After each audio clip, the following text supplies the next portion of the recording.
예수님의 초림을 알려주는 봄절기, 사람을 하나님의 알곡, 영혼으로 추수하는 농사예요. 봄농사절기는 유월절, 무교절, 초실절, 그리고 오순절날 비와 같이 부어지는 성령의 권능받아 약 4개월의 여름 동안 주로 이방인 영혼을 추수합니다. 지난 2000년이 여름과 같다고 보면 돼요. 지금은 이제 여름 끝을 향하여 달려가고 있어요. 이제 곧 가을로 접어들거든요.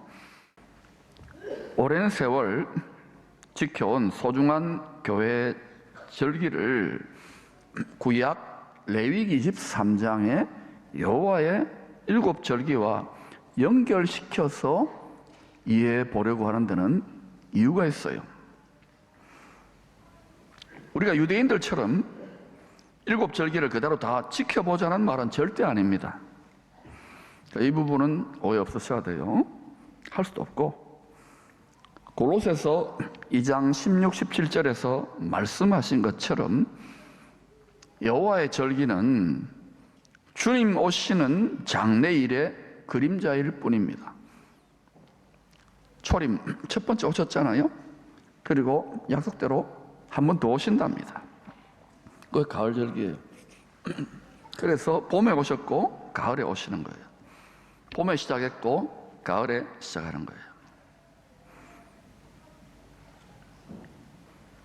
그러나 여호와의 절기를 중심으로 신약의 교회 절기를 살펴보면 훨씬 더 실감나고 입체적으로 피부에 와닿게 하나님의 시간표를 깨닫는 데 도움이 되기 때문입니다. 자, 신부가 신랑과 결혼할 때를 알아야 결혼 준비를 하지 않겠습니까? 이제 봄이 되니까 주례 요청이 많아요. 제일 먼저 묻는 게 뭡니까? 어느 날 하지요? 저도 스케줄을 잡아야 되니까. 하나님이 사돈이고 우리는 땅에 있는 사돈이에요. 하나님하고 우리하고 사돈지간 되는 것이 하나님과 사람, 하늘과 땅이 예수와 하나 되는 것, 그걸 말하는 결혼의 비유를 하거든요. 비유를. 어떻게 우리가 하나님과 사돈이 될 수 있어요? 비유입니다. 비유. 물론 살아있는 성도들이 예수 믿고 살아있는 동안에 공중으로 들림받는 휴거를 포함한, 휴거라 그러잖아요.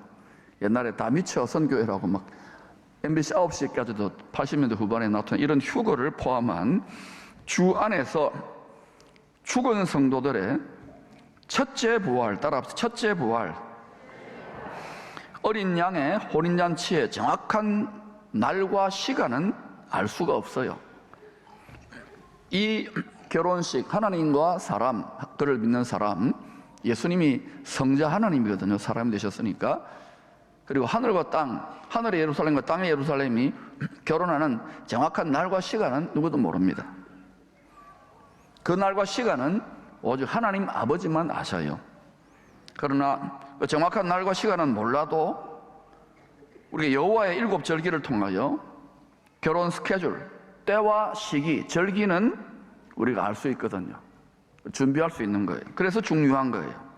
준비하기 위해서 이런 부분들을 살펴봐야 되는 거예요. 자, 그런데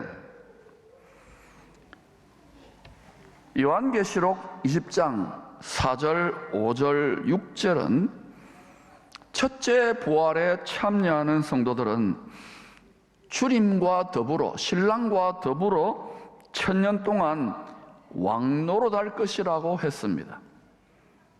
몇 년 동안요? 1000년 동안 왕노릇할 것이라고 했습니다. 누가? 첫째 부활에 참여하는 자들. 아니, 예수 믿으면 다 천국 영생 부활이지 첫째 부활은 또 뭐야? 좀 이런 의문들을 가지시고 성경을 좀 읽고 연구하고 묵상하고 접근하시기를 바랍니다. 이제는 이런 걸 자세히 알아야 돼요. 이제 그런 때가 되었다고요. 그래서 그걸 저 나름대로 조금 깨달은 것들을 나눌 테니까 이치에 와닿는지 여러분이 잘 한번 생각해 보셔요. 성경에 있는 이야기를 나름대로 이야기할 거니까. 첫째 부활은 두 가지로, 또 여러 가지 설명할 수 두 가지로 설명해 볼게요. 먼저 주님과 같은 부활의 몸으로 변화되는 성도의 부활입니다. 열매로 말하면 주님을 닮은 삶의 열매, 주님처럼 처음 익은 열매, 부활의 첫 열매로 잘 익었기 때문에 먼저 추수하는 거, 먼저 부활하는 거예요. 우리가 청송에 사과밭에 농사 짓는 분들은 아실 거예요. 농부가 어때요? 나중 것부터 따는 분, 독특한 분이죠, 그분은. 백화점에 납품하거나 좋은 가격에 시장에 내다 팔 탐스러운 사과부터 추수하지요. 그게 첫째 부활이라고 생각하면 돼요. 이해되셨습니까? 예, 첫째 부활. 그 다음에 또 아까 요한계시록 10장에서 읽었던 것처럼, 이해했던 것처럼 그리스도의 나라에서 주님이 오셔서 자기 나라를 회복해요. 그리스도의 나라에서 주와 더불어 왕노릇하는 부활 정도로 이해하면 되겠습니다. 그러니까 따라합시다. 왕노릇하는 부활. 그럼 여러분 왕노릇 하고 싶어요? 아니면 뭐 하고 싶어요? 왕은 아닌데 왕노릇 하는 거예요. 왕과 함께. 그게 첫째 부활이에요. 처음 익은 열매 추수고 어린 양의 혼인잔치고. 여호와의 절기를 살펴보면 이 첫째 부활이 나팔절에 일어날 것을 알 수 있어요. 고린도전서 15장은 우리 성도들에게, 주님의 신부들에게 가장 중요한 부활 소망, 결혼으로 하나 되는 소망의 근거를 설명하는 장이 부활장입니다. 부활장. 우리가 부활할 수 없잖아요. 영생할 수 없잖아요. 죽잖아요. 모두 다가. 아무리 비나이다 해도. 그런데 예수님을 통하여, 예수님이 씨예요. 썩지 아니하는 영생의 말씀 씨앗을 우리 마음밭에 심었잖아요. 하나님이 아버지가 입으로 뱉었어요. 모든 만물과 생명의 주인이, 생명의 근원이신 분이, 전지전능한 분이, 창조주가 뱉었거든요. 그 말을 우리 마음밭에 심는 거예요. 예수님 자체가 말씀이 아닌 말씀 씨앗인 거예요. 영원히 썩지 않는 말씀 씨앗을 우리가 받았거든요. 그런데 믿잖아요. 심었는데 잘 가꾸어야 돼요. 믿음 생활을 잘한다는 건 주님을 닮아가야 돼요. 주님의 성품을 닮아야 돼요. 주님의 성깔, 빛깔을 닮아야 돼요. 사랑과 희락과 화평과 오래 참음과 자비와 양선과 충성과 온유와 절제. 또 그분이 우리 신랑입니다. 우리 남편이고, 그분의 십자가의 멍에를 메고 그 사랑을 깨닫고 주와 복음을 위해서 각자 분량대로 고생하고 수고하고 일해야 되는 거예요. 이치에 받았습니까?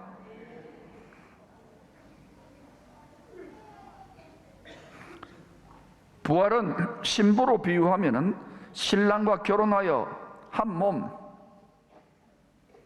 예수님이 머리잖아요. 우리가 한 몸에 지체되었다는 말은 우리가 죽을 수밖에 없는데 이미 부활 영생에 들어가신 그분과 연합됨으로 한 세 사람을 이루는 거예요. 썩지 않는 영원한 몸, 영광의 몸, 부활의 몸을 우리 자체로 입는 게 아니라 예수님과 연합됨으로 이걸 결혼에 비유한 거예요. 그래서 한 몸이 되는 거예요. 나무로 말하면 가지에 접붙여져 가지고 그 생명의 영생의 진액을 같이 빨아올려서 부활의 열매를 맺는 거예요.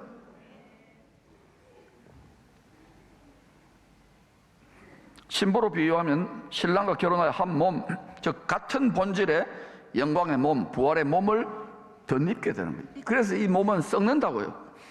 지금 자꾸 세상에 뭐 생명과학이니 뭐 유전자 편집이니 또 돈 많은 사람들 안 죽고 싶으니까 천문학적인 돈을 들여가지고 영생과학, 영생주식, 영생비즈니스 어느 정도는 도움될 겁니다. 오래 살고 하는 데는. 근데 장수하고 병을 고치는 걸 넘어서서 영생을 논해요. 이때의 의미가 뭔지를 잘 보시기를 바랍니다. 성경은 왜 영생적인 존재인 사람이 왜 썩어지고 죽을 수밖에 없는가? 영생 지식을 잃어버린 거예요. 예수님이 영생 지식 나무인데 지금 물질적으로 풍요하고 건강하고 100세 뭐 잘하면 120세 뭐 또 영생을 원하니까 만복에 거는 생명에 거는 기쁨에 거는 지혜에 거는 예수님을 자꾸 갖다 버려요. 교육도 다 돈벌이 교육이 많잖아요. 그래서 이게 때가 정말 가깝구나 하는 것을 실감하는 거예요. 세상이 아주 밝고 환한 것 같지만 대명천지 같지만 예수님이 참 빛이잖아요. 참 빛이 없으면 어두운 거예요. 그걸 지금은 훨씬 더 어두워졌다고요. 왜냐하면 물질 문명을 교회 스피릿이 이겨야 되는, 예수의 스피릿이 이겨야 되는데, 그래야 여러분 하나님이 막 좀 쏟아부어, 하늘의 것들을 쏟아부어 주든지 말든지 할 거 아닙니까? 성경에 다 나와 있는 이야기더라고요.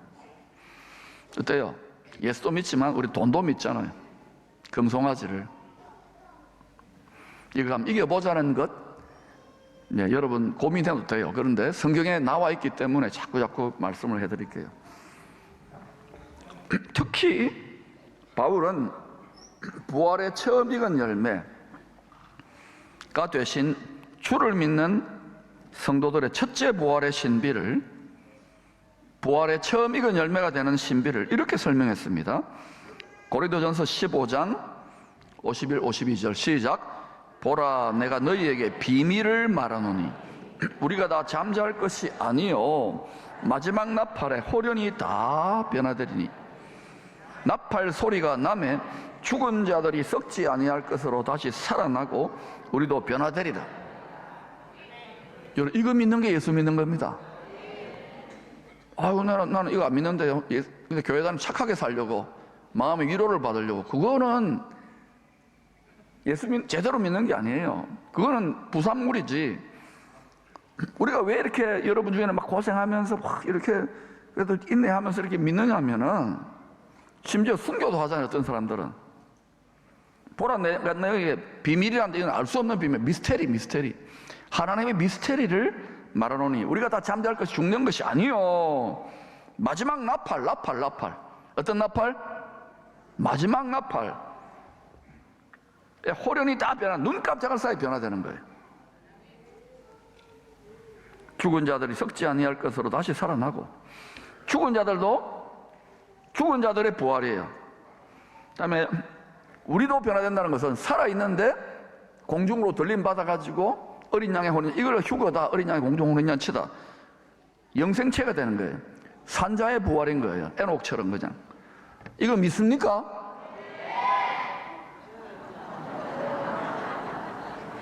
쓰나미처럼 감동이 밀려와요.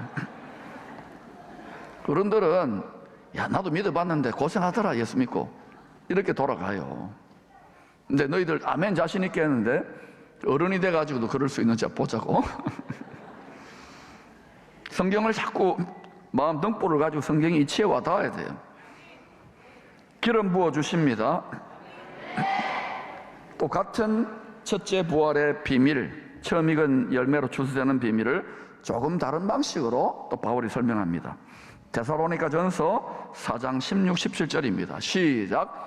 주께서 호령과 천사장의 소리와 하나님의 나팔 소리로 친히 하늘로부터 강림하시리니 그리스도 안에서 죽은 자들이 먼저 일어나고 그 후에 우리 살아남은 자들도 그들과 함께 구름 속으로 끌어올려 공중에서 주를 영접하게 하시리니 그리하여 우리가 항상 주와 함께 있으리라.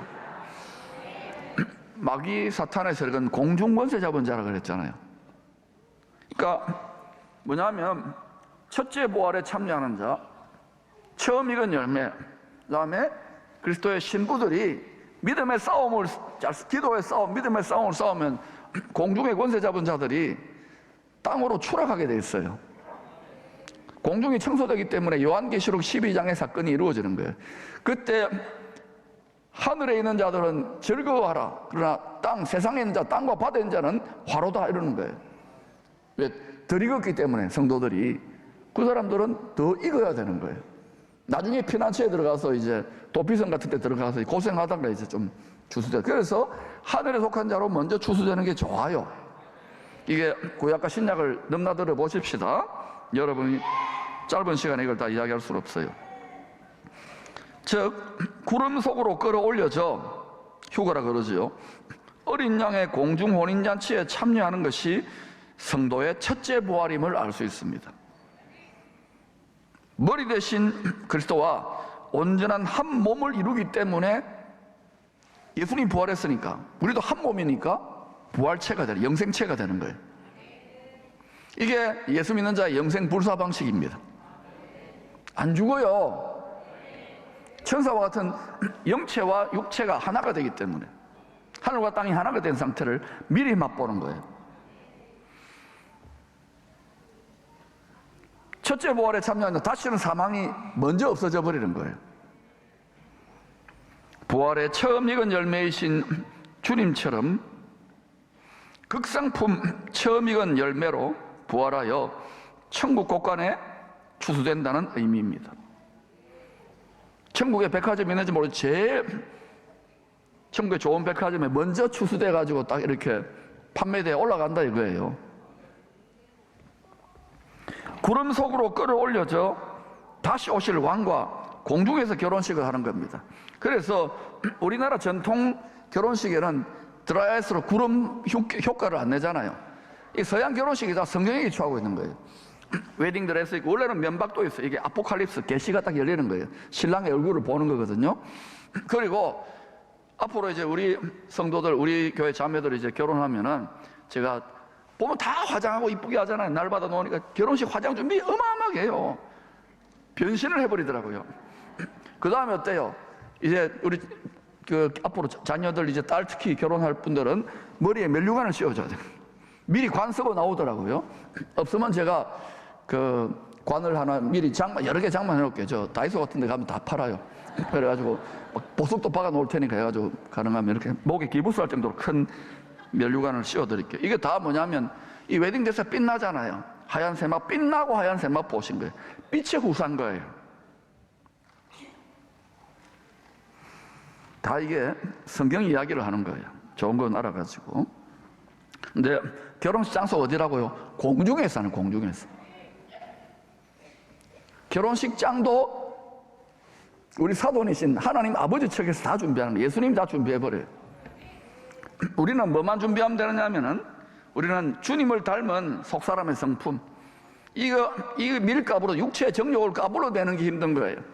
그래서 하나님이 사랑하는 종들은, 하나님의 자식들은, 이 주님과 새 몸으로 하나 되는 하나님의 가족들은 징계를 하시는 거예요. 하나님이 육체를 깨뜨리고 또 고집과 욕심과 정욕, 부패한 것들, 죄, 이걸 다 걷어내어야 뭐 신랑하고 결혼할 만한 그런 상태가 될 거 아닙니까? 아시겠어요? 근데 이 체질이 교회를 수십 년 또는 몇 대째 믿는데도 이게 종교적으로 이해되면은 그냥 뭐 좀 이렇게 신용만 좀 하고는 세상에 가면 완전히 세상과 짝해가지고 딴짓 할 수 있단 말이에요. 그러면 어때요? 나중에 하나님 하다 징계도 안 하면은 이거 버림받은 것인지도 몰라요. 자기는 교회 열심히 왔다 갔다 하는지 몰라도 성경대로 여러분 잘 보라고. 나 믿는데요? 믿는데 행함이 있느냐는 것이죠. 열매를 맺느냐는 거예요. 예수님을 닮은 열매, 삶의 열매, 영혼의 열매, 회개의 열매. 좋은 열매 맺지 않으면은 농부가 와가지고 뭐 한다 그랬어요? 마지막 농사를 마무리 지을 때 꺾어가지고 불에 던져 사른다 그러지요. 하나님의 말씀은 온 세상은 사라져도 하나님 말씀만이 영원히 서게 돼요. 80억 인류가 세계에서 제일 머리 좋은 사람이 아니다 그러더라도 예수님이 진리입니다. 할렐루야. 이 진리로 무장하고 세상의 경쟁력을 가지게 되면 앞으로 특별히 우리 자녀들의 시대는 통일 대한민국을 통해 열방을 축복할 만한 인물들이 일어나게 될 줄로 믿습니다. 예수 그리스도를 경외하는 것이 지혜와 지식의 근본인 거예요. 그래서 오히려 지금이 기회라는 것이죠. 부활의 처음 익은 열매 되신 신랑을 마음을 다해 사랑함으로 마지막 나팔 소리가 날 때 첫째 부활하도록 준비하라는 것입니다. 하나님의 나팔 소리가 날 때 주님을 쏙 빼닮은 극상품 처음 익은 열매로 천국 곳간에 추수되도록 항상 깨어 있으라고, 예비하라고 말씀하시는 거예요. 마태복음 25장 31절에서도 주님이 큰 나팔 소리와 함께 천사들을 세계 만국 모든 곳에 보내어 처음 익은 열매들을 추수해 구원받은 성도들을 모으리. 구원받은 성도들인데 여러분, 땅에 남아있는 성도도 있어요. 그건 덜 익었기 때문에 좀 더 익어가지고 도피처나 피난처를 가가지고 돌아와요. 요한계시록이 그 이야기를 하고 있는 거예요. 12장이. 그럼 여러분, 그냥 노래 부르면서 구원받은 성도도, 나는 뭐 예수 믿었으니까 구원받는다고 완전히 세상과 짝해서 딴짓하고 마음대로 그냥 정욕을 따라 행하고 돈이 하나님이고 돈도 겸하여 섬기고 이러면서 나는 신랑을 기다린다? 세상의 유혹이 좋다? 이 사랑이 머리가 아니라 내 심장에 깨어져서 꽉 이렇게 들어오면, 신랑이 나를 위하여, 아버지가 나를 위하여 자기 자식을, 신랑이 심장이 깨어졌어, 이게 깨달아지면 못 이길 게 없다니까. 그때부터 기적이 나타나요. 그게 십자가로 말미암은 빛의 갑옷이에요. 그 하나님의 전신갑 주고 뱀과 전갈, 사단의 공중의 권세자를 밟기 시작한다니까. 이제 이렇게 밟을 수 있도록 알곡들이 자라나도록 늦은 비를 부으셔요. 왜냐하면 이제 여름 추수가 그 이제 마무리되고 가을 절기로, 가을 농사로 주님 오실 때로 가기 때문에. 아멘. 이때에 한국 교회와 기쁨의 교회, 대한민국에 일어날 치여다. 요한계시록 14장 4절 5절은 처음 익은 열매로 천국 곳간에 추수될 성도들의 자질을 잘 설명하고 있어요. 첫 번째, 성결입니다. 죄 지으면 안 돼요. 죄 지으면 회개해야 돼. 즉각. 죄 지으면 체질적으로 알레르기가 나와야 돼요. 두 번째, 온전한 순종입니다. 어린 양이 어디로 인도하든지 사망의 음침한 골짜기라도 기쁨으로 따라갈 수 있어요. 안 죽습니다. 안 망합니다. 골짜기에서 하나님의 영광을 나타내는 남은 자 7천같이 사시기를 축원합니다. 세 번째, 하나님의 소유가 된 백성.